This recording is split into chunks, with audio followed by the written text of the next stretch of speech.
everyone, it's Brett here, Lionheart 84, and just for something different to look at today, I thought I'd look at my parents' bay tree. This is a genuine bay tree, as in the herb. Now it's interesting because there's often question marks about the hardiness of these and how they're a Mediterranean herb or shrub, and they're not very hardy when it comes to their cold tolerance in winter here. And yet this one, which is at my parents' house, and they live further out in the country than I do, it's a substantial size now. It's been cut back numerous times, but actually it's probably a good 20 feet tall, and as you can see, in January it's actually got flower beds on it. I'm not too sure, I can't remember if these they do produce berries, but I can't remember if they're self-fertile and set berries, or if they have male and female. I've got a feeling they have male and female plants, so not that berries are any particular use, but I don't think this one sets berries because there's only the one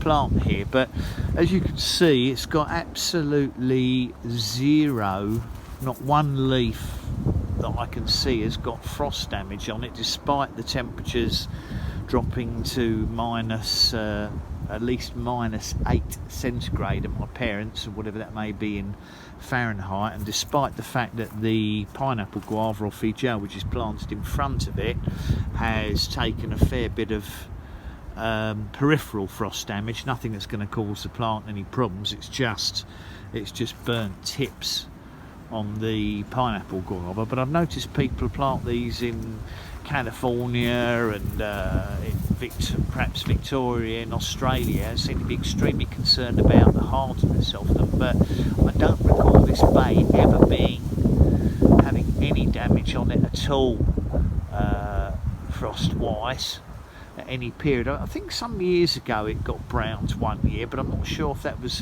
sun scorching summer, because I can't remember now, or if it was due to winter cold damage, because it's so many years ago I've forgotten. But although I think it had some damage to it, it recovered extremely quickly. But the biggest problem we have here is keeping it under control. You don't really need this quantity of bay leaves for your cooking.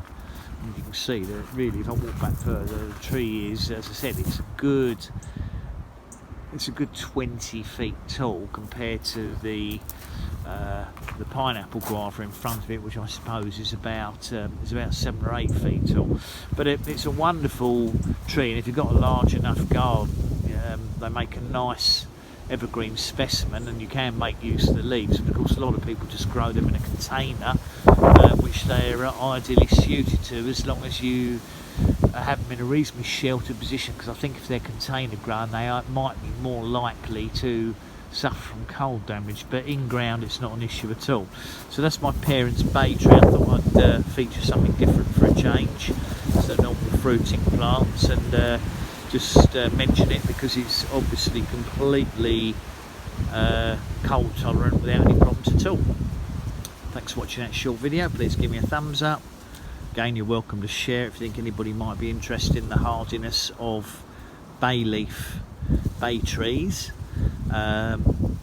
Please subscribe to my channel. Remember to click on the bell if you'd like updates on new videos as they come out.